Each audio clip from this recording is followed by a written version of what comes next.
Senate Minerals Committee, 27th day of January 2023. Bills for consideration today, Senate File 154 and Senate File 156.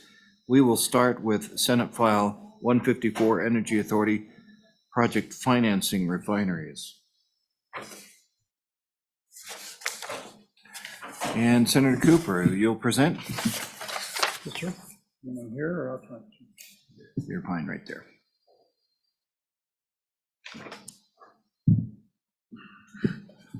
Thank you, Mr. Chairman.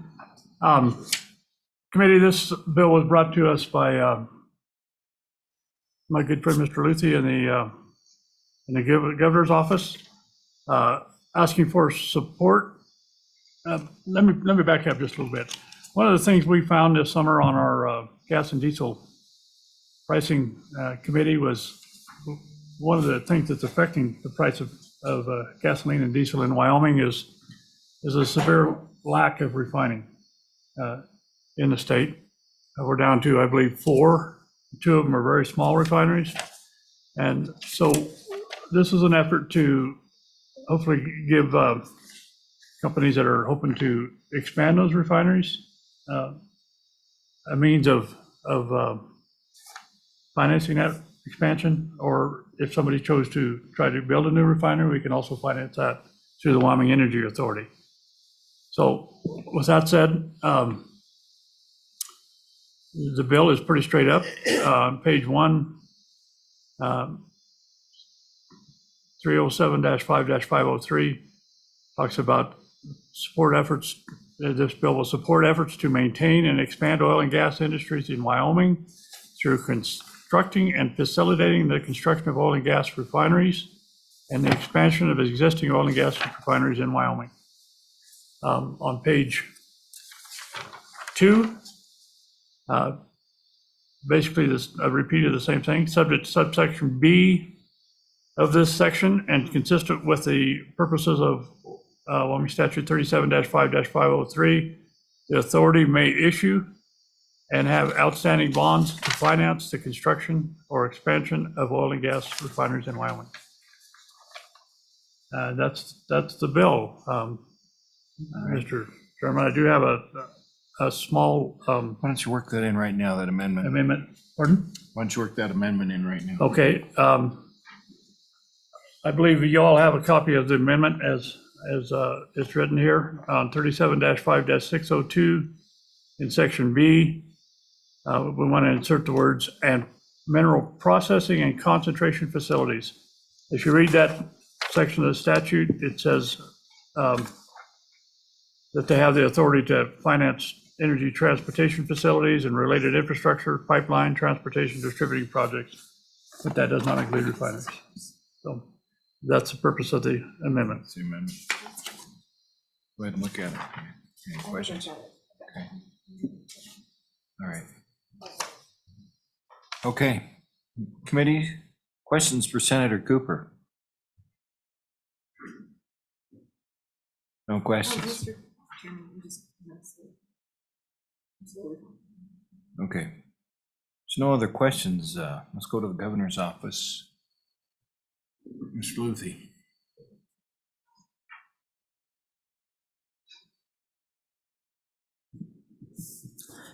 Good afternoon, Mr. Chairman, members of the Senate Minerals Committee. My name is Randall Luthi. I'm the Chief Energy Advisor for Governor Gordon. I bring you his greetings, and of course, he is always interested in what the legislature is doing, and he wishes you all well in these efforts. Senator Cooper, thank you for mentioning the Gas and Diesel Working Group and the great work that was done by that group during that time, and really appreciate your efforts on it. The only thing I would add to that, and because, my favorite saying is, everything that needs to be said has been said, but not by everyone. So I get the chance to repeat this a bit. As we were looking at the possibilities at the time there were high prices. Everybody at the pump, were very concerned about the prices. We knew that wouldn't last, but we wanted to look at the overall situation. One of the weaknesses that we have in the Intermountain West is exactly what I hope this bill will eventually help us do, and that is to increase the refining capacity. In reality, the ability to build a new refinery probably is no longer there. permitting process, 7 years or more testimony was given. But the expansion of an existing refinery seems to be an easier thing to do, an easier something to look at. So if you look at Wyoming as a state and in the region, again, where we start seeing where we have tight supplies is largely because of lack of refining capacity. Right now, Suncor down in the Denver area is basically shut down for 3 months. What does that do to Wyoming? That means our distributors, our people that look for fuel, are looking somewhere else. Something that you may not know, the governor often has the opportunity or is often requested to sign emergency orders allowing a waiver of hours of service for drivers. He signed that for propane, and that was one of the reasons of an issue out of Opal earlier this fall. He's extended that one. And then there's a federal order regionally for all transportation fuel, and that was precipitated largely because of Suncor no longer putting fuel out into our region. Of course, the other things we need to look as we look forward is also increasing the capacity to store oil and gas products. But this is a step one. I think it's something, frankly, the WEA bonding authority could probably do it without this bill. However, there's so much more to legislating than just, looking at the existing law. This allows everyone to see that Wyoming is serious, the WEA has an option, and that we would like to look at this ability to increase capacity in the future. With that, Mr. Chairman, I would hopefully be able to take questions. Questions from Mr. Luthi, committee? Mr. Chairman. Go ahead. Thank you, Mr. Chairman. Just for those of us that are new on the commission, I remember when the Pipeline and Infrastructure Authorities merged into the Energy Authority. Can you walk us through how that has evolved over time and what specifically we've added? I know rare earths was added, just so we can kind of see the evolution of that if memory serves. Thank you, Mr. Chairman. Thank you, Mr. Chairman. And Senator Ellis, I'm glad you added if memory serves, because I will attempt to do exactly that. The legislation that created the Wyoming Energy Authority did exactly as you say. It combined the Infrastructure Authority and the Pipeline Authority. This bonding capacity came with the Pipeline Authority. And may have been in my time in the legislature, I just don't remember, but the Pipeline Authority was given the opportunity to bond for pipeline projects because at the time they weren't being built. We needed them, they weren't being built. Interestingly enough, this Pipeline Authority bonding was never used because it seemed to at least give the companies that were interested in doing Pipeline Authority, they knew Wyoming would be there if they needed it, but they were able to go to their own financing and reach an agreement to build those 2 pipelines. I believe Ruby was one, and I think there was another one that's been built since that time. Now, in addition, Wyoming Energy Authority then has done an energy strategy. They've identified areas as we look towards the future, in addition to our core industries, which of course is coal. And I appreciate the amendment, by the way. This gives me an opportunity to give you a plug for it as well. Mining, we talked about the critical earth minerals, but they've also now got an active but an active program for hydrogen. As well as again, our core industries. And of course, nuclear is now beginning to take a big amount of their time as well. Committee, you need to follow up? Thank you. Just to follow up on the amendment, Mr. Chairman, I'm sorry, and I'm just backfilling and learning some of this. So I think the proposed language would add the amendment in 375602, which deals with authority revenue bonds. But I'm looking at the statute and there's 37505 that just covers bonds. And I just want to make sure I understand the difference and why this portion would need amendment, but not maybe 505. Mr. Luthi? Thank you, Mr. Chairman. Good question. I would hope that someone here can also answer that. So, yeah. Thank you for picking that up. Okay. Mr. Chairman, Go ahead. could I have that question repeated? I probably won't be able to answer it today, but. Yeah, thank you, Mr. Chairman. Looking at the statute that created the Energy Authority, There is the 37-5-504, which talks about the powers of the authority. And then 37-5-505 talks about bonds. And then the language we see before us is in 37-5-602, and that has authority revenue bonds. I just want to make sure I understand Go how ahead. this works. And maybe we don't have an answer today, but Senator Cooper, that's my what do you question. think? Want to research that one or? I can, Mr. Chairman, thank you. I can go to the bringer of this amendment and that suggested this needed to be added in and ask if there's a better place for it. I don't have any trouble putting it somewhere else if that's what we need to do. You okay with a little time before we move it up the floor? It's a yes? Okay. All right, Mr. Chairman, go ahead. if Senator Ellis has someplace that she'd rather see it in this, I'm fine with that too right now. So Mr. Chairman, I am learning, so these are earnest questions I don't know the answer to, so. okay, good enough. All right, good enough. Any more for Mr. Luthi? All right, thank you. Randall, Thank you, appreciate it. Mr. Chairman. Thank you, members of the committee. All right, any other state agencies? With that, then anybody in the room that would like to testify? Was there Zoom? I laid that paper down, I can't find it. Was there Zoom on this one or the next one? Okay, thank you. Mr. Chairman, Go ahead. could I have clarification on that amendment? Is it going to be accepted as is, or is it out Yeah, for? we'll come back. I was just making sure we got all our testimony wrapped up. Let's, is there a motion on the bill and then we can work in the amendment to the bill? Moved, seconded? Moved and seconded. Ellis Jones. All right, let's go over the bill. And I'll let you, Senator Cooper, insert that amendment. You see right, page 1 and page 2. Where do you want to insert that, just as is? Okay, let me get on there properly. Okay. She's here, sir.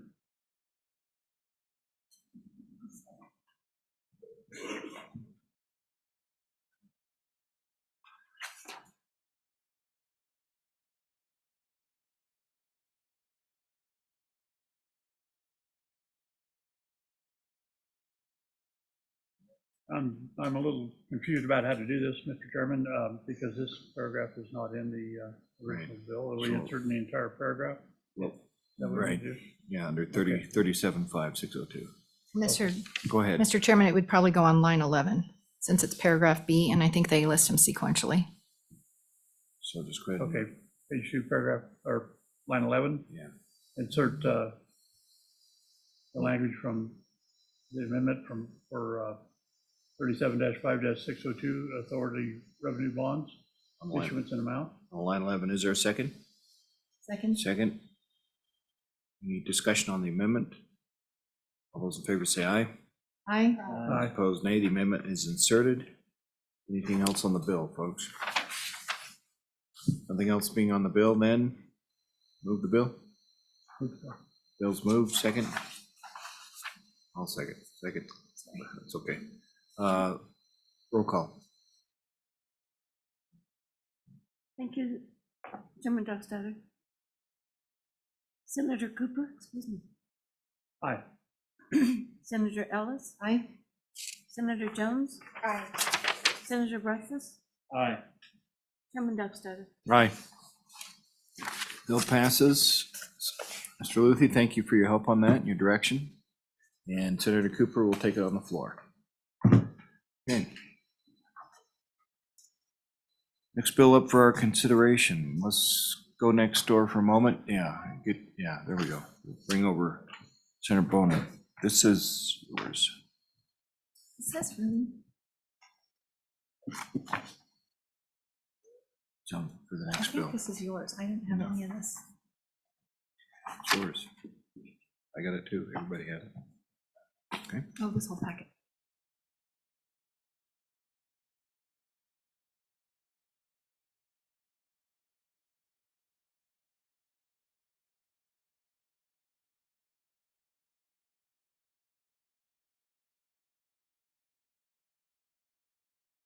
May I have you, Senator Boner? The time is all yours. We're at next bill up for consideration for those listening, Senate File 156, Oil and Gas Force Pooling Good Faith Negotiations. Go ahead, Senator. Thank you, Mr. Chairman. Ladies and gentlemen, you have a bill before you and an amendment that significantly alters the bill. That's meant to address a situation that we've been dealing with for a couple of years now as a result of the significant work that happened in 2020 House Bill 14. Now, this was an update to our statutes dealing with penalty risk, force pooling, basically updating statutes that were written for a world where we drilled laterally and not horizontally. So lots of different provisions of a sweeping piece of legislation. One of those provisions was a minimum royalty rate of 16% for unleased minerals within a drilling and spacing unit, or in theory, the weighted average of the minerals within that same spacing unit.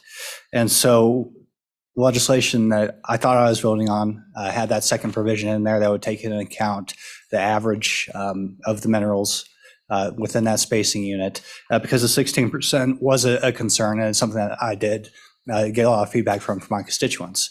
I took those concerns to the other members of the Joint Committee at that time, and received an assurance that that's why they had the weighted average.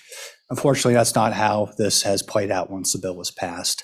And so that 16% minimum has been kind of the standard in any sort of spacing unit that has any federal minerals, the vast majority of which are at 12.5%.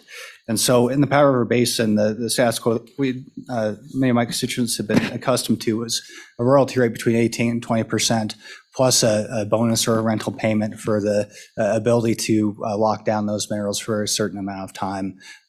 After the passage of this bill, all that went out the window, and the way that these negotiations happened fundamentally changed. I'd just like to point out the next handout that I have, which is something I presented to this committee last summer, demonstrating the royalty rates in relation to the amount of federal acreage that are in the DSU. I think that demonstrates the outcome that certainly I did not anticipate personally, and that the larger the federal acreage, you'll see that the royalty goes down to that 16% fairly quickly. Once again, I don't remember having that discussion. It's hard for me to contemplate a policy decision where, if you happen to be next to federal minerals, you're going to get that 16%, but if you're not, you're going to get the market rate for the private minerals. So I think that demonstrates clearly that, that outcome, which at least I did not anticipate, I don't seem to remember being discussed. And so that's the background for some of the challenges that my constituents have been dealing with. Given that the statutory royalty rate is significantly lower than the privately negotiated rate that had been customary leading up to the passage of House Bill 14. And I did provide an email from an attorney that did provide testimony in Casper last summer, kind of going over the impacts. I trust him to have a broader view than I could just talking to individual landowners. He represents many landowners. And so the way it has changed is there's definitely been in the extreme examples, some mineral owners have just received a force pooling letter.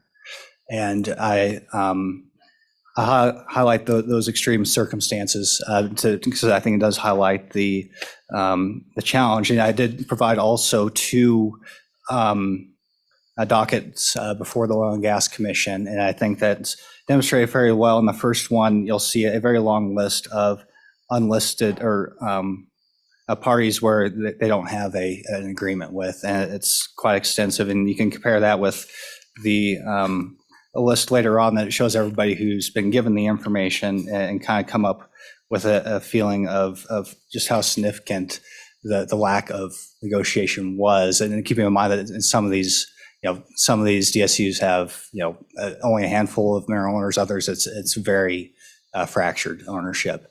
And I'll also point out the second one, which is kind of the opposite example, where there's maybe not a whole lot of owners in the DSU. You only see about two folks who have not had a lease. But then you compare that to the second to last page, you see everybody who's been serviced by it, and there's only, basically those entities. So once again, indicating that this force pooling notice went out before they came to an agreement. And so, like I said, those are, I think, some of the more extreme examples, obvious example of not really any attempt at negotiation prior to sending this force pooling letter. But oftentimes the universe, or much more common, is that these notices happen in very quick order. Here, we're interested in your minerals. By the way, you have a month to respond, otherwise you're going to be force pooled. And the perception, at least from my constituents, is that it's being used as a negotiation tactic in what had previously been a private negotiation. Senator, repeat what you just said about forcing. Go ahead. Right. So it's not always as extreme as the two examples I gave you here, where they literally have no contact with the producer. But it's much more along the lines of, this is what happened. Here's our offer. If you don't accept by a month from now, you're going to be force pooled. And to be clear, negotiations commence from there. However, it's under the threat of that force pooling statute, which is well below the market rate. And so I point out that's how it's being perceived by my constituents. And these are tough enough negotiations for a landowner dealing with, very well-resourced companies oftentimes. I think the problem that a lot of folks have is when the state of Wyoming begins to play an outsized role in these negotiations. Mm-hmm. And so, Mr. Chairman, it's very hard to provide that,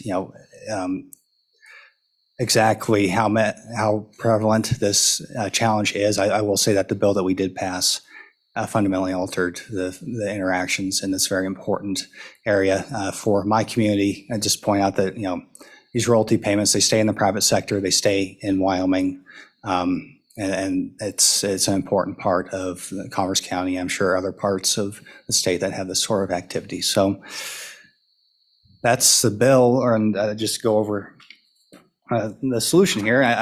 There's several, options that I considered to include even, removing that 16% minimum and inserting language similar to our eminent domain statutes, since it's a similar, I think it's somewhat similar circumstance. You want the activity to happen. You don't want a handful of property owners gumming up the whole process, but at the same time, their property does have value, and that needs to be considered as well.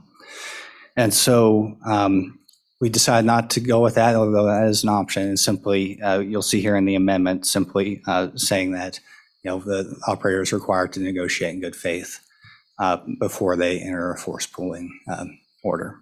And so that's my best faith attempt, Mr. Chairman, to get at the root of this issue without causing any unintended consequences. And we know that's a difficult needle to thread. But I think it's a very important issue that needs to be addressed in some form or fashion. Because like I said, it's just, at the end of the day, I do not believe this outcome is necessarily what the legislature contemplated. I'll give full credit to our my friends in the Petroleum Association. They've always said this is what was going to be a result. I wish I would have listened to them when I was considering House Bill 14 about 3 years ago. And Senator, you brought some version of this last summer. Did I understand that right? Yes, we presented this information, in particular that spreadsheet you have with the different royalty rates, and that 16% being very prevalent among the DSU would say more than 12% federal minerals. And we also had some testimony from some of the attorneys that represent mineral owners who could not be here today, but they provide some written testimony as well. Okay. Is that your presentation at this point on the bill then? Yes, sir. Ready for some questions? Yes, sir. Committee? No quick questions, so go ahead. Thank you, Mr. Chairman. Senator Boner, I want to talk to you just for a second about negotiations in good faith. This says that the operator has to enter into negotiations in good faith. Is there anything in here that says that the landowner has to negotiate in good faith? Mr. Chairman, no, it does not. Obviously, the context is within the force pooling statutes where you are, forcing the mineral owner to, to participate one way or the other in this activity. And so, but yeah, I mean, yeah, you'd have to maybe give an example how you don't negotiate in good faith as a landowner when the context is that your property is being developed one way or the other. But certainly, if there's a specific way to, even that out, I'd be open to any suggestions. You follow up? Okay, committee, Senator Boner, go ahead. Mr. Chairman, I just had a question. We have definitions for everything. Do we have a definition for good faith? Go ahead. Mr. Chairman, we do not. I think that this is something I should have said. This is not something that's supposed to be, I guess, litigated in the Oil and Gas Commission. This is something that a court would interpret depending on the facts of the case. This term does have uses in other parts of our statutes that has been litigated.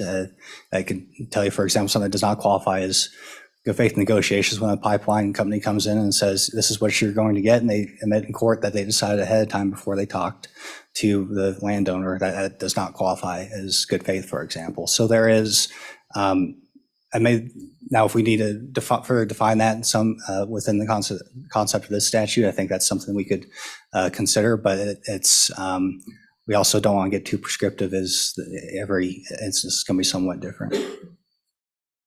Ellis, do you want to weigh in from the legal standpoint on good faith? Thank you, Mr. Chairman. In terms of how it applies in this particular case, in these particular cases, I don't have a lot of clarity, but I can say generally that it's a term of art, and there are a lot of factors. It depends a look at what's required in your statutes and whether or not each party has met certain obligations. And an example would be if there's a requirement for parties to meet and one party refuses to meet with the other, then a court could determine that that's not a good faith effort to negotiate something. So that's a really general way of kind of looking at it, but it's something that can be litigated when it comes to terms of whether or not a party is contractually obligated to do something and did not perform. Senator Jones, did I cut you off? Were you going to? Go ahead. And Mr. Chairman, maybe in this context of the statute, we could provide some clarity in that if producer attempts to contact a mineral owner and they don't receive a response, because it's important to understand that sometimes this ownership is quite fractured. You can have a 2% interest on a 160 acre parcel. And so if we need to provide further clarity to make sure that, that does qualify as good faith, if you reach out to a mineral producer and they just don't, or a mineral owner and they just don't respond, that's all something I think we could use to improve the bill. Anything else from the committee? Mr. Go Chairman, ahead.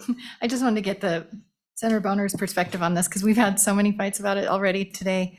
So your original bill contemplates an amendment to paragraph K, but the proposed amendment loops in, we delete that entirely and then bring in F. And I get it when we have to bring in other statutes to make it all kind of fit together, but for a bill that had one singular purpose of amending one paragraph and then getting rid of that paragraph and then doing another, just after what we've been through today on germaneness and all of that, I just wanted to get your thoughts on whether or not I'm a little gun shy on just that after today. Your perspective. Yes, and thank you, Mr. Chairman. I apologize for that. That was an oversight on my part. And it was pointed out to me by everybody that you do not want to have this requirement at the formation of the drilling and spacing unit. That doesn't even make sense. That was simply an oversight on my part. I apologize for that. But hopefully this amendment is simple enough that we're taking it from having that requirement before you form the DSU to before you send the force pooling letter. All right. There's nothing more from the committee. We have and I do apologize, our House co-chair. You were here for the last one too. Chairman, would you like to say anything? No, Mr. Chairman, I have to be back on the floor in about 2 minutes. Okay, thanks I'm just here to observe. Thanks for stopping in, Mr. Co-Chair. All right, anybody else that would like to testify in front of the committee in the room? I'm going to go with the hand raised first, all the way in the corner.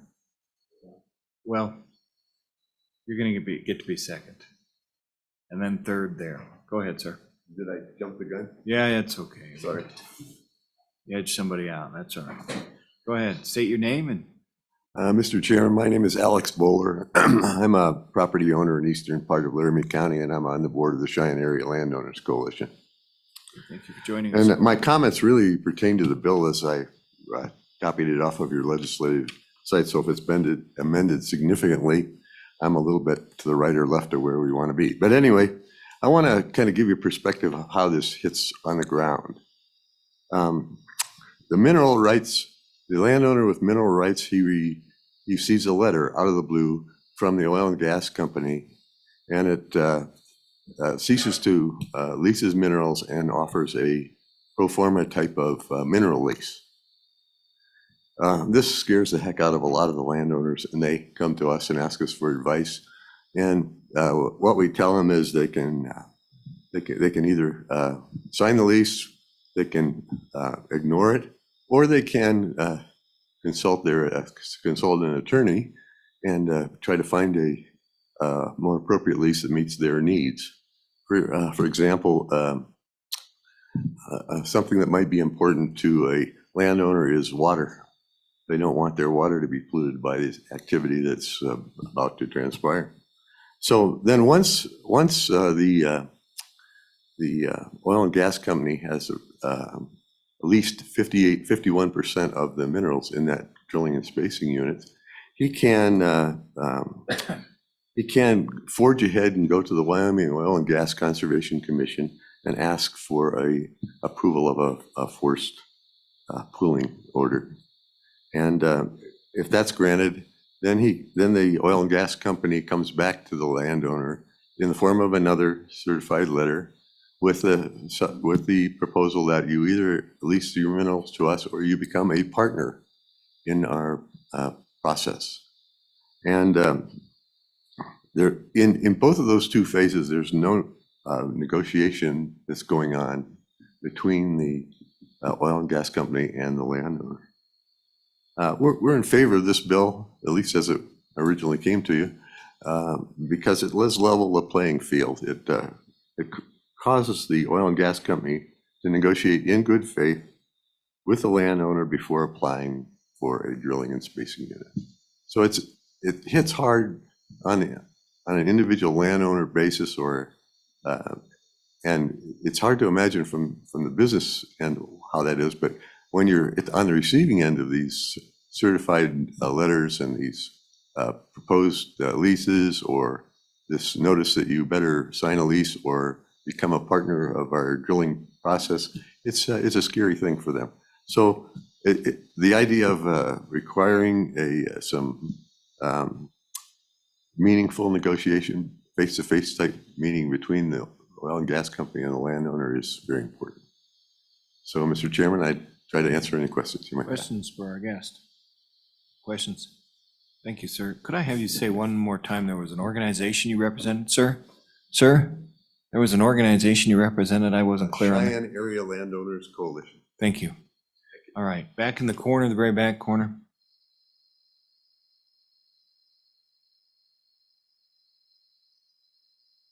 State your name, please, if you represent someone, something. Just press the button until you see green. Does that work? Oh, You're up. sorry. Thank you, Mr. Chairman. Good afternoon, everyone. My name is Wayne Lax, L-A-X, and I'm a member of the Cheyenne Area Landowners Coalition that Alex spoke of. I'm also a board member of the Powder River Basin Resource Council. I've been involved with oil and gas advocate stuff for about 17 years now. And for all those years, people will send messages, phone calls, letters. They're really concerned. They say things like, the oil company will do whatever they want. They will pay you a few bucks and call you a partner, but you may give away your rights. You have to claim against damages. They don't understand the legalese. I've made 8 different phone calls and left 8 different messages to all sorts of people that might be able to answer some questions. And they're very confused. this is my neighbors, these are my friends, these are people I don't know that have reached out to me and Alex and the Powder River Basin Resource Council, and they're looking for help. And this legislation could definitely do that. I wanted to thank Senator Barlow and Representative Angelos and Strzok for creating this. Excuse me. Mineral owners who simply receive notice of pooling may not know that they can negotiate a more favorable term with the operator. This bill would change that by requiring the operator to initiate negotiations.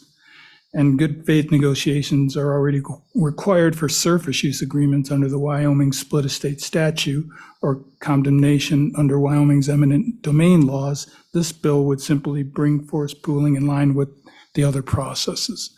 So when you get these letters, like Alex was saying, they're very intimidating. And in the 17 years I've been dealing with the oil and gas companies, it can be very difficult to communicate with them. And this could really, really help. So I want to thank the legislature for bringing this bill about. And if you have any questions, I'd be happy to try and answer. Thank you, Wayne. Questions for Wayne? Questions? I have a question. When you say people call you, are they from your organization, the other landowners? Who's contacting you, sir? Yeah, these would be mineral owners. The mineral owners? Mineral owners. Sometimes it's split estate folks. I'm a split estate person. They've drilled under my house. But mineral owners are people that are getting these certified letters, and it's the company that intends to do their work in your area. And it's very difficult to get answers in a typical scenario of trying to find out what they're going to be doing, how it applies to you, and what are the consequences of all that. It's way beyond monetary situations. Sometimes it's like, what are they going to be doing to my land? What are they doing to my water? What can I do to protect myself? A lot of times they're telling you once you've been forced pooled, you can still do negotiations. And I don't think that's adequately represented in the communications you get initially from these companies. So good faith negotiations could really, really be an advocate for people. Thank you, Wayne. Thank you. All right. Who else would like to testify? Senate File 156. State your name, organization. Thank you, Mr. Chairman. My name is Tom Kropatch. I'm the Oil and Gas Supervisor for the Oil and Gas Commission. Before I give you a few comments that we would have on the rule, let me provide kind of a few statewide statistics on the pooling statute since it was implemented in July of 2020.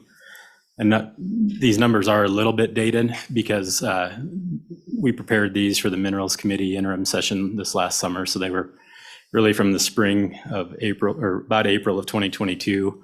And I didn't get a chance to update them. I didn't expect to have some of the discussion on the 16% royalty portion of the pooling statute in Part G.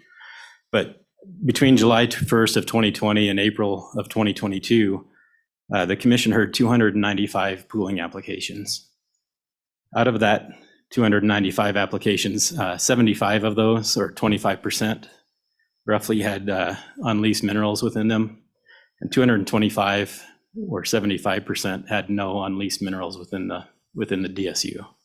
So, it's a small number of the total, a smaller percentage of the total pooling orders that the commission issues that have unleased minerals within those lands. And then out of the 75 applications that did have unleased minerals, about 9.5% of the DSU was unleased. So that would be roughly 120 acres out of the 1,280 acre drilling and spacing unit, if we just use that size of a DSU as an example, would have been unleased mineral acreage. So the other, over 1,000 acres are typically leased. And at that time, the average royalty that had been assigned to those unleased mineral owners in that acreage was 17.36%. So it was slightly higher than the 16% as the average that we'd been awarding.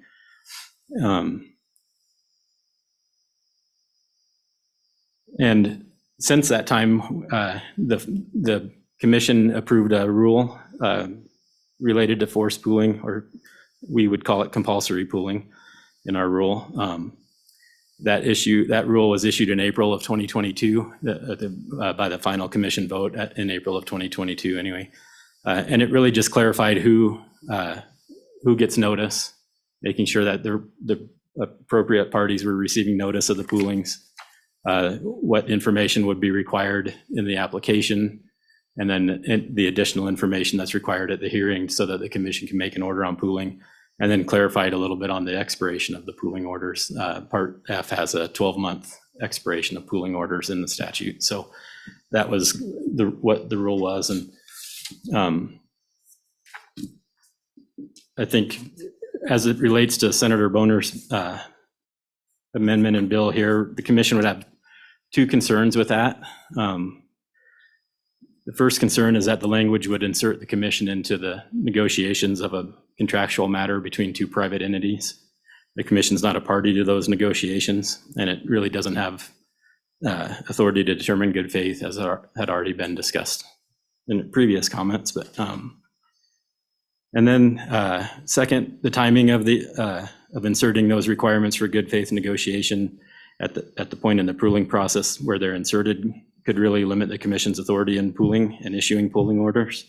Since the commission can't decide good faith negotiations, that would require that argument to go to court if there was a party that alleged not negotiating in good faith. And it could really add a significant amount of time in the commission's process.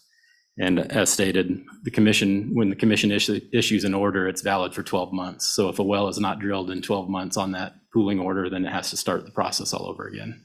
The operator has to come back in and apply for pooling again. And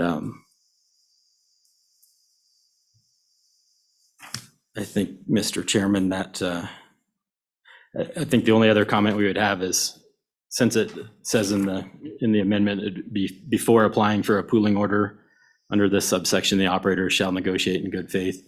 When the commission receives that application from the operator, we just have to assume they did negotiate in good faith. So at that point, we'd have no idea, we'd accept the application, we'd schedule it for a hearing. The commission would have to hear that application, and without really knowing, since it had happened before the application, whether they did or didn't negotiate, or whether someone was going to allege they did or didn't negotiate in good faith. So those are the comments from the commission on that. Thank you. You kind of answered my question on good faith there. Anybody else have any questions for him? No Mr. further. Chairman. Go ahead. Thank you, Mr. Chairman. Director, when these things go into court, what kind of slowdown does it put on the operation in your experience, sir? Mr. Chairman, Senator Cooper, the only other place in our statutes that we have a good faith negotiation reference is in the split estate statute, and it doesn't come in front of the commission very often. I can only recall once in my time at the commission that's actually been brought as an allegation within the split estate rule as not negotiating in good faith. It did go to court. I think it was close to a 2-year process for the court to work through, and the commission essentially continued that hearing, on a quarterly basis or so until the parties came back from the court with the decision, and then enacted an order that was in line with the court decision on whether good faith negotiations had occurred. And again, it was related to split estate and the split estate bond and split estate damages. So a little bit different Thank you. scenario. Follow up, Senator? Thank you, Mr. Chairman. In this 1,280 acre spacing unit, or whatever the size may be, but in a 1280, how many wells would be allowed in that 1280? Mr. Chairman, Senator Cooper, initially in the process, and if anyone has questions on just the pooling process and how that works, when we form the DSU, it initially allows 1 well to be drilled within that 1,280 acres. As part of the process, an operator can make an application to the commission to increase the density of the wells. And so generally, in most formations, we're seeing 3 or 4 wells get drilled. We have some formations where up to 8 wells are being permitted. But I would say generally you could assume 4 wells per drilling and spacing unit would be a good number. And again, depending on geology and the formation they're drilling in. One more. What? Thank you, Mr. Chairman. So even in a 4-well scenario, as I draw a picture for myself here, I can see where some of these concerns, and I realize it's not surface use, but the actual well bore may not even penetrate these areas that are not leased. Is that correct, sir? Mr. Chairman, Senator Cooper, that's correct. The unleased minerals could be on one side of the DSU, the initial well, or the well that's on part of that order could be on the other side. And that's a little bit of where we've been trying to separate out some of the language that we call these orders, instead of saying forced pooling, we call that compulsory pooling. And what we're doing, and it's really a 3-step process, and it's also split out that way in the statute. But first we create the drilling and spacing unit. That's the size of the unit. That's the reservoir is present within that unit. It's, everybody that's in there has a share of the minerals, those kind of technical details. The second part is this compulsory pooling where we say, okay, all of the interests in this unit are going to share in the unit. All of the mineral owners are going to share in the unit, and here's their percentages that they get because of the percentage of minerals they own. And then really the third part is Part G of 30-5-109, and that's the part where many of these unleased mineral owners' concerns were, is that's the portion of the statute that can assign cost recovery and risk penalties to parties that don't voluntarily join in the well. And so that's the part where the royalty comes into play, where the risk penalties that are assigned to parties that don't voluntarily join. And so that happens that happens individually for each well. So we may pool the unit once. We issue a pooling order. If a well is drilled in that drilling and spacing unit under that valid pooling order, then it remains pooled forever, essentially. That 1,280 acre unit or whatever size it is remains pooled. If someone wants to drill a second well in the unit, they don't re-pool the unit. It's pooled now. All they have to do on the second well or a third or fourth or however many down the line is come in, and if there wasn't a party that voluntarily joined in the well, then they could ask for the cost recovery and risk penalties. They don't have to ask for the pooling again because it remains pooled. Once it's pooled, everybody's sharing. Whether they join in the cost of the well or not is then Part G, which would come back later. So, and that's more detailed in our rule than in the statute, but we don't re-pool every time a new well gets drilled because it's already been determined they're sharing. Thank you. Further questions? Senator Rothfuss. Thank you, Mr. Chairman. Supervisor, getting to the language in the amendment, the concept of before applying and the idea that the OGCC would not have the capacity to test for it. What about simply having an attestation that's part of the pooling request, effectively, where you have as a requirement an attestation that either you show a leasing, which you would, or somebody's going to be under the forced pooled category, and you basically have a required attestation that the unleased landowner has, or that the drilling operator has entered into good faith negotiations, and they have to sign off on each of the unleased landowners to attest to that, which seems to me at that point that it would be almost zero work on the part of the commission, would be pretty authoritative and have some legal standing from Senator Boner's perspective and from the landowner's perspective, without really having much of an additional requirement. Have you contemplated that approach? Go ahead. Mr. Chairman, Senator Rothfuss, I think something like that could work. There are cases that are fairly common where some of those mineral owners are unknown at the time. So we'd have to assume, they attempted a good faith effort to try to find that mineral owner and provide them the notice, which is already concerned, in the pooling, they're already trying to locate that owner, but in many cases, addresses change, somebody is just not able to be located at the time. The other option, and what likely would also occur, would be a mineral owner that is alleging these or making these allegations would protest, hopefully, the application in front of the commission so that they would know that that is being At the time of the alleged at the time of application. the application. Exactly. So, Mr. Chairman, Supervisor, you mentioned the possibility of this slowing some things down and with regard to the timeline, but I'm not seeing this as really being particularly challenging as drafted in the amendment relative to the process that we put in place a couple of years ago, since those good faith negotiations have to occur before the application, and then from the moment that they actually bring the application into you. It's my understanding, and correct me if I'm wrong, but it's my understanding the process goes exactly as it would be on the statutory books unless there was a protest, but even under the current circumstances, there could still be that protest. Is that fair? Mr. Chairman, Senator Rothfuss, I think that's fair. Right now, when operators come in with these pooling orders, they do expire in 12 months. So that operator is ready to drill. They understand they're going to drill, or we typically understand they're going to drill that well within the next 12 months. And they so- better have their I's dotted, their T's crossed, otherwise they wouldn't be bringing that application because they've got that 12-month fuse. Correct. Okay. All right, Thank anything you. else? Tom, go ahead. Thank you, Mr. Chairman. So we heard testimony from a prior speaker in the room that the process kind of goes from the landowner perspective. They see a letter and their options, or from that offers a pro forma mineral lease. They can either sign it, ignore it, or maybe consult an attorney and negotiate the lease. On that ignoring it part, that's, I think, one thing that's kind of giving me pause is there might be some landowners who are like, I don't really care.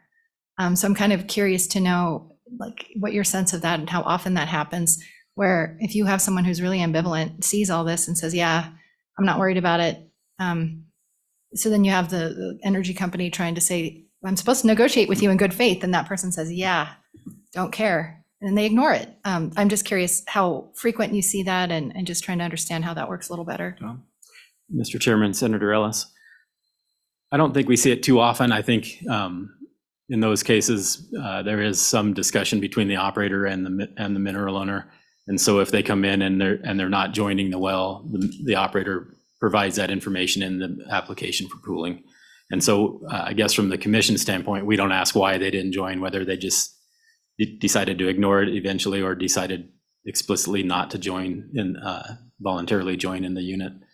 I don't know that it would matter too much. It is for a lot of mineral owners and landowners, it probably can be a confusing matter. And, it's something that is probably full of legal information and legal notices. And so we would hope they would contact an attorney in those areas of concern that they would have and be able to get good advice to be able to respond to the landowner or to the operator. But we do have there are, again, 25% of the orders typically have on-lease mineral owners that are in them. I think they've generally are in conversation at the time with the operator. in What was most that of those percentage cases. again?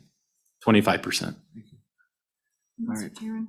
Go ahead. And Mr. Chairman, when you read the language, either the original bill or the amendment, do you read that as requiring the company to negotiate even with people who receive that pro forma lease, that see that and they say, this looks great, I want to sign it? Today, I don't need to negotiate anything. I like everything I see in here. Let's go. Versus those who say, no, I actually do want to negotiate. I'm just trying to figure out from your perspective, is that how that could work with the language we have before us? Or is that clear to you how that might work? Go ahead. Mr. Chairman and Senator Ellis, if they do sign just the first offer from the operator, then they would not be an on-lease mineral owner. And my understanding of the bill is that they then wouldn't be applicable for them to have the good faith negotiation section. Further questions? All right, thank you. Thank you. Appreciate it. Anybody else? Go ahead. Mr. Obermueller.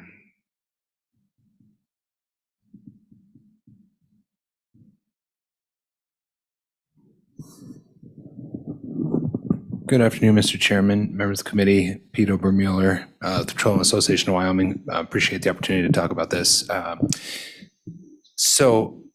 Just a couple of opening thoughts, if you'll indulge me, Mr. Chairman. First of all, I think it's important for everyone to remember, and I know Senator Rothfuss knows this from working on this over that interim back in 2019, leading to the 2020 bill, that pooling is a good thing.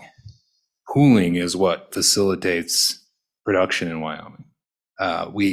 Particularly now in these horizontal situations that are 2 sections, the DSUs are typically 2 sections, though we're quickly moving to 3 sections as we get into 3-mile horizontals.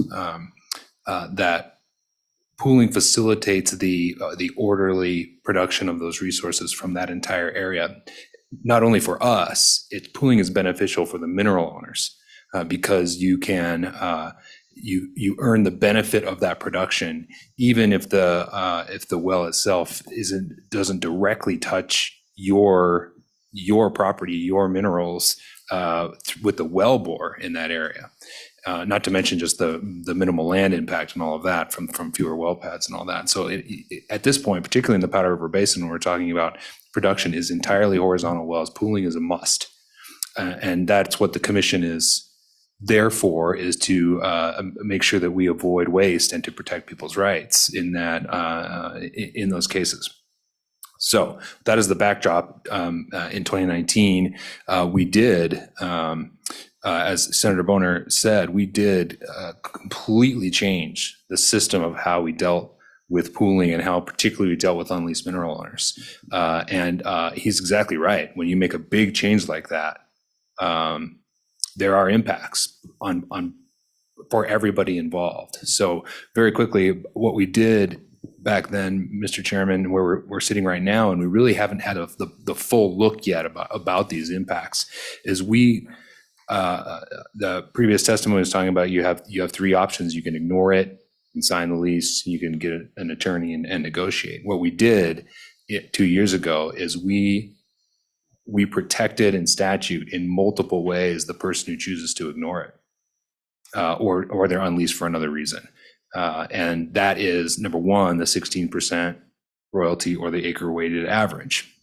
And prior to that, it was 0. So I'm not sure of the spreadsheet Senator Boner was talking about, but if it's the one that was from the interim, those ones that say 16 prior to 2020 would have all been 0. So we put that in place in order to protect them so that no matter what, if there's production of their minerals and they're unleased, they're going to get a royalty check based on statute. That's number 1. Number 2, we based that off of we didn't pull that out of thin air. We looked at other states that did it, and similar to Wyoming, we looked at North Dakota. And North Dakota has 16% as well, and the weighted average. And to Senator Boner's point about the difference in federal ownership here, in North Dakota, the operator gets to choose the weighted average or that 16%. We made it whichever is higher, precisely to deal with the federal minerals part of it. But it was never intended to be, this is a market rate, because what we didn't want to do is disincentivize leasing, because leasing is what facilitates production and facilitates good relationships between operators and landowners. And if you disincentivize leasing, the follow-on problems for that are legion. So I think Supervisor Kropatch's stats about 9.5% of the 25% is all we're talking about here in unleased mineral owners. Number 2, we also reduced the risk penalty for those unleased mineral owners as well, so that without boring you in details about how that all works, there's particularly on business to business, if you're 2 operators and you decide not to participate, you're assessed a pretty heavy penalty because the company that's operating takes all the risk, and you decide not to participate, then you get a penalty for that. That used to be equal across whoever it was, whether it was a company or an unleased mineral owner. We reduced that for unleased mineral owners. Number 2, and then number 3, and meanwhile they're getting that 16% throughout that whole thing. Then number 3, which is novel in the entire country, nobody else does this. We allow these unleased mineral owners at the end of that first well to look back at how the well did. They've been getting a check all along for 16%, and at the end of the well, it pays out. It's a fantastic well. We allow them to go back and change their mind that now they want to be a working interest and reap the benefit of that. And we have not gotten to the point where we've tested that. We have not had, because of obvious circumstances, we haven't been able to test that, and that's still outstanding. So the efforts we made on behalf of the unleased mineral owners back then, I think were quite good, and they still haven't been fully tested. So appreciate your indulgence on all that background, but that colors then coming in here and again, and trying to insert language, pretty vague language for a very small percentage, that in the case of these pooling orders that only last for a year, mostly, as the supervisor accounted for, mostly these lease negotiations happen well, and people come out happy. The ones that don't work out, we're not necessarily in all cases talking about people who were taken advantage of by an oil and gas industry, an operator. Now, that may happen from bad actors. We're talking about people who can use that as its own leverage to say, we're not happy with the negotiations. We don't think we got as much as we can get out of you. So we're going to protest that. And then we're going to run out the year clock and make you do the pooling order again. And then we'll do that again. And then we'll do that again until you just finally cave. And then the good faith negotiation is forced on us by very nature of the legislation stepping in and putting us in that position. So, Mr. Chairman, I understand where Senator Boner is coming from. It's a difficult situation for everybody involved. And we have, I think, did about the best we could a few years ago, and it was a slog, as Senator Rothfuss can attest, and we have not fully tested it yet. And I would just ask the committee to not change it with this bill. Okay, committee questions then. Okay, go ahead. So, Pete, I'm trying to think through, and I appreciate the walk down memory lane. That was an excellent an excellent recall of that interim. How do you see, with the amendment, I don't think anybody's considering the bill anymore. Do you have the amendment? I don't have it. I did see it. You did I don't see have it. it personally. Okay, Yeah, I so did see it just changes the part it is in the process, but I think you're familiar with it. Oh, we've got one coming to you. Thanks, sir. So it sounds like you see that as potentially an upfront delay prior to the application for the pooling. How do you think this plays out in reality, and how often would it play out to have the requirement of the good Need a faith little more time with the negotiation? amendment, or are you good with that question?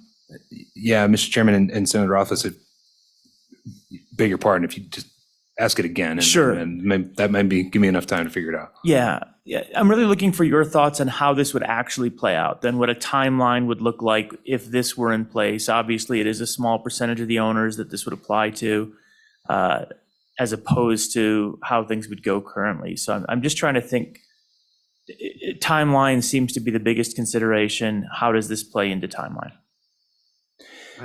Yeah, Mr. Chairman, Senator Rothfuss, that I think other than how vague good faith is, and asking the commission to play a role in good faith, which we've always questioned because they don't have the ability to do that, and that's always played out in district court. That's where it goes.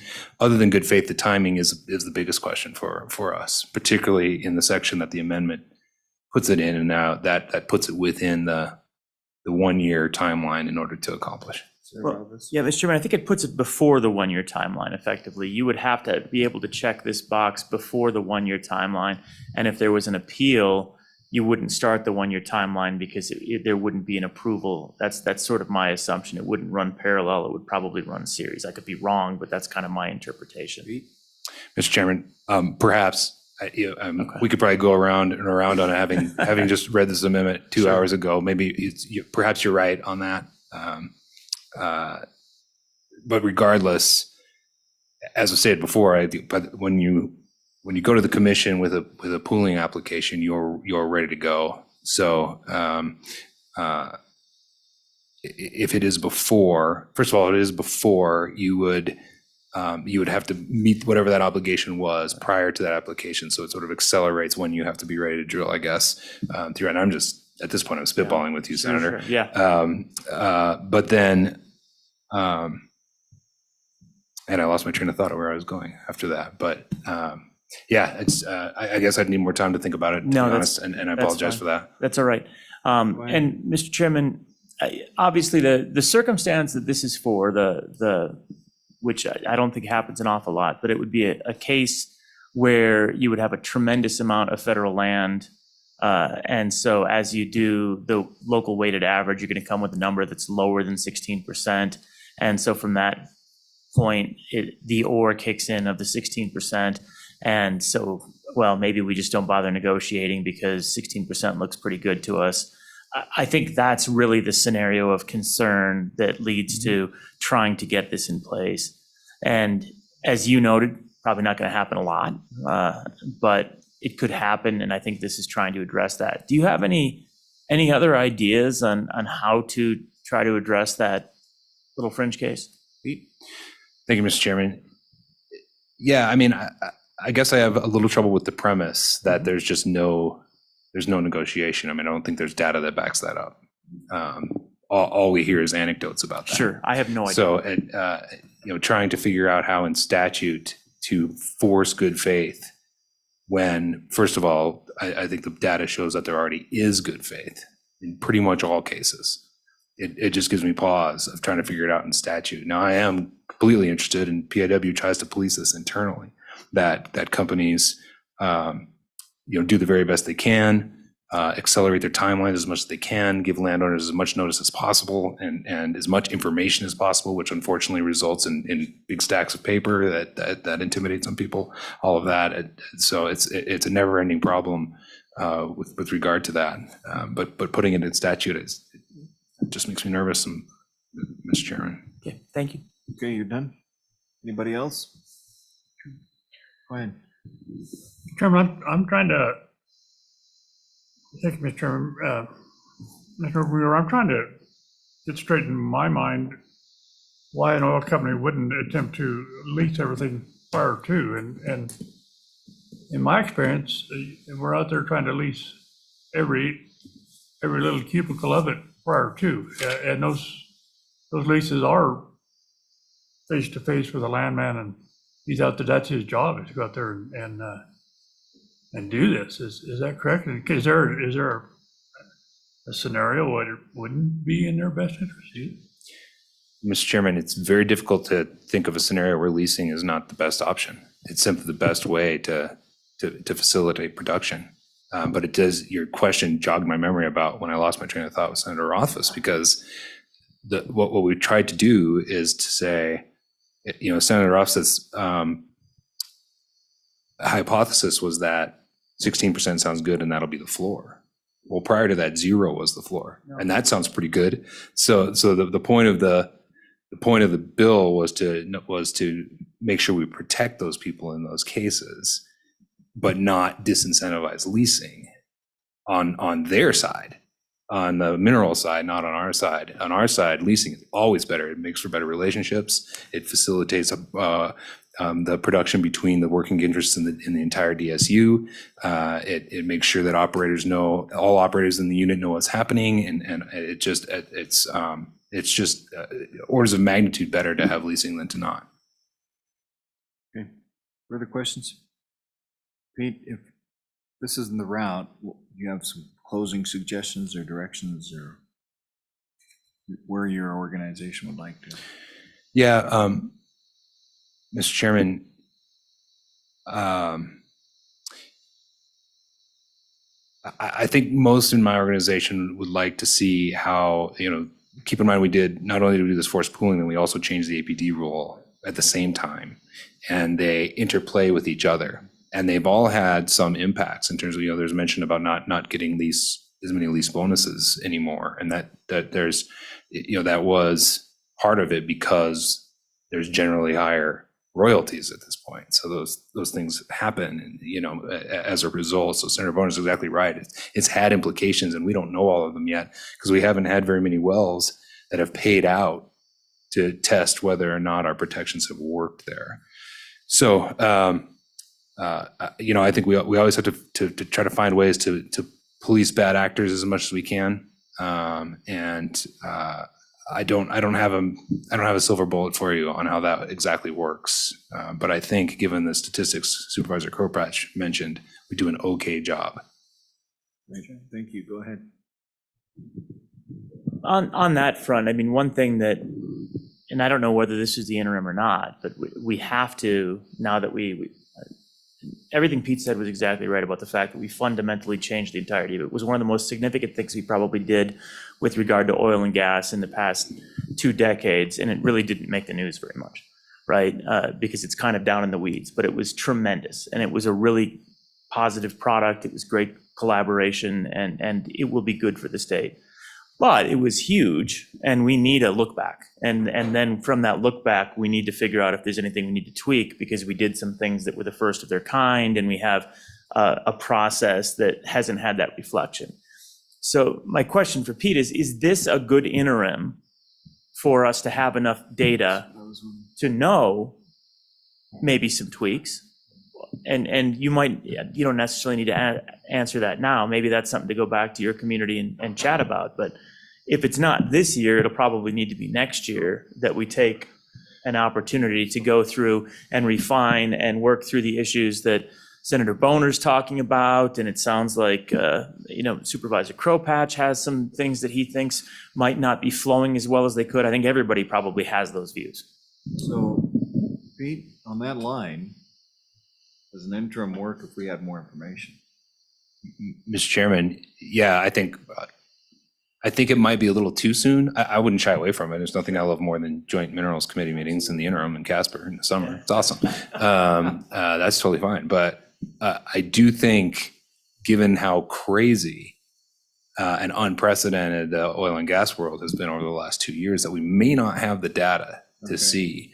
I think Supervisor Crowpatch may know more about it. I kind of sense that we've had some wells come back, some good wells come back in the Powder River Basin.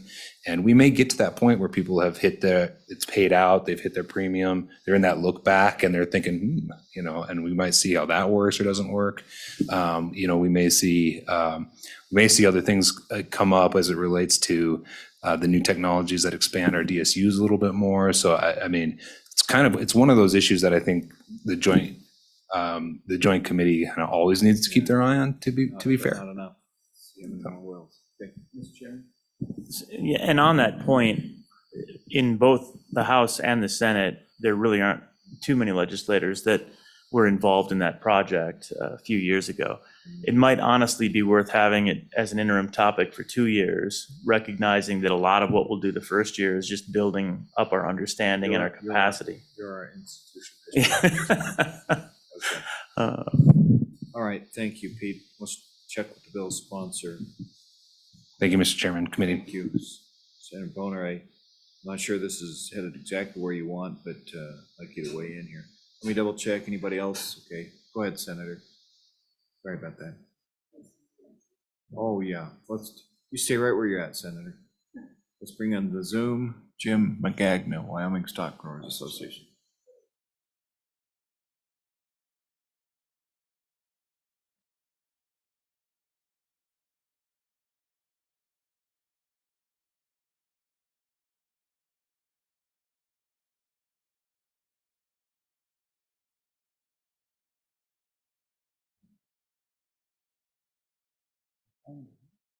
Did you leave us?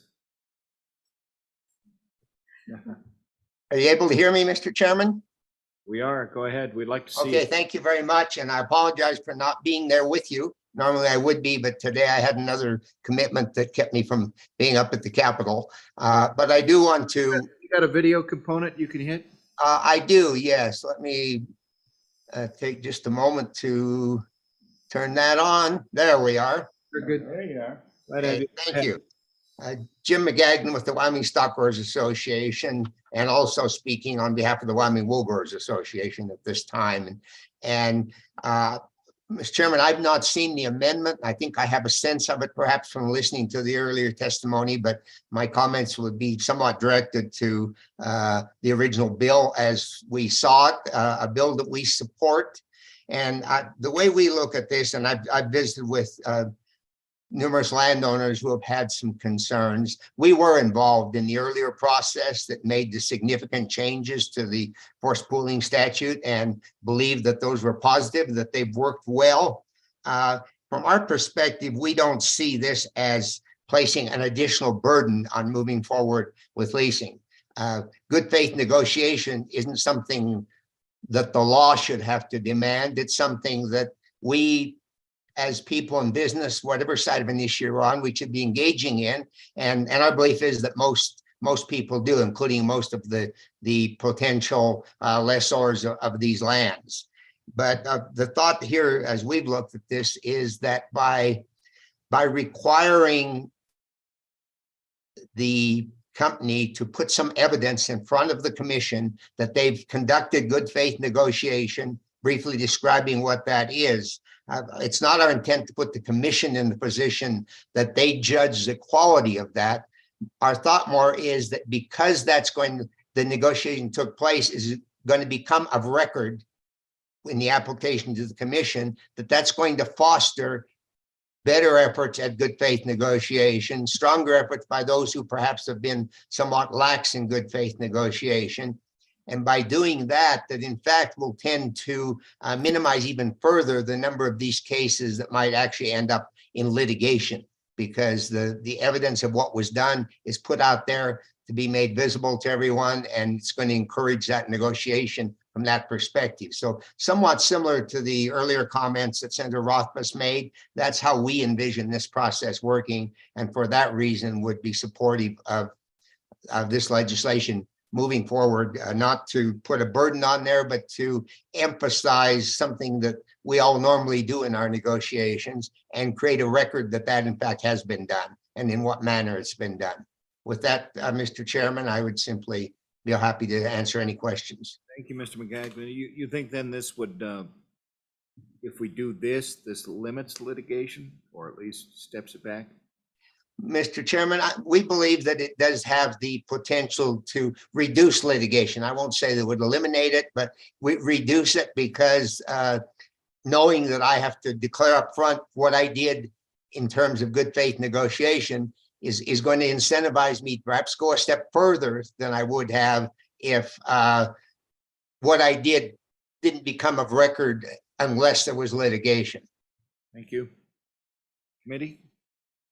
Thank you, Mr. McGagnon. Senator Boner, before we go back, anything that you'd like to conclude with? Thank you, Jim. Go ahead. Thank you, Mr. Chairman.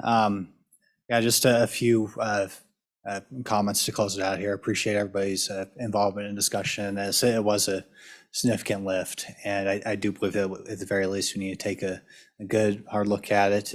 If that's the path the committee takes at this interim, the impacts, like I said, are happening right now from the perspective of many landowners in the Powder River Basin, and apparently here in Laramie County as well. Like I said, this is attempting to get at the issue, recognizing that it's a very complex, fluid situation with lots of moving parts, lots of landowners, lots of mineral owners, lots of oil and gas operators. So, like I said, this is the best attempt I could come up with. Maybe it's adequate, maybe it's not, but I still maintain that we have some unintended consequences happening right now, and have had those consequences very quickly after the passage of House Bill 14. Senator, I'm trying to remember your committee assignments. Do you recall this that Senator Rothfuss was talking about? What was he talking about specifically? Said if we step back 2 or 3 years, we worked on this before. I don't recall it. So. Yes, that was House Bill 14 of the 2020 session, and we could.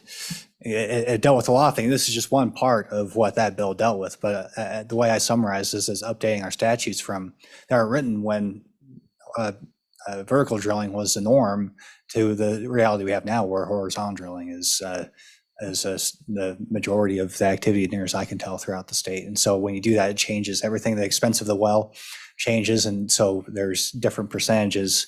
How much, if you're not participating, if you're not the person actually doing the work and taking the risk and putting that capital down, how much do you allow that person to recover those costs, or that entity to cover the cost before everybody else gets a share of the profit? And so it's a very long, complicated thing. I'm sure Senator Rothfuss could do a better summary than me, but that was my original point, is it was a massive effort. And, to think that we're just going to get it right off the bat is, I'd say, unrealistic. Perfectly right. I think it made a lot of improvements, but there's always unintended consequences. Understood. Committee with the sponsor. Anything? All right. Go ahead. Mr. Chairman, Senator Broner, I just had a question. If we do decide to work on this and tweak this a little bit in the interim, would that be something you would be willing to work with us on? Senator? Absolutely, Mr. Chairman. This interim, upcoming interim, that'd be wonderful. I'd love to do it. Committee? Okay, that's our questions. Thank you, Senator. Committee, pleasure? Okay. Mr. Chairman? Go ahead. My pleasure is to work on the interim. That would be what my pleasure is. All right. I do have some alternative language if anybody wants it, but I think moving it forward is probably the best way to go into the interim. Yeah. Side of the table? Interim? So we'll do, Senator Yeah. Boner. I know that's not what you came downstairs for, but let's press forward, okay? Yeah. And Mr. Chairman, I think we should make that commitment. This would be my top priority for the interim. And again, recognizing that it's probably going to take a while. It was not a single interim that we did last time. It was really building up and then doing it for 2 interims. So we did that for a few years to get things right. And that was very good legislation. But just because it was very good legislation doesn't mean it was perfect legislation. Senator, it's your job to find us when we go into those interim topics, okay? Thanks. Thank you for your time. All right, committee, anything else? What do we need to know for Monday? Anything? Nothing on? All right. Everybody gets to rest easy over the weekend then, right? If they can find their way home. Okay, thanks, everyone. Meeting's adjourned.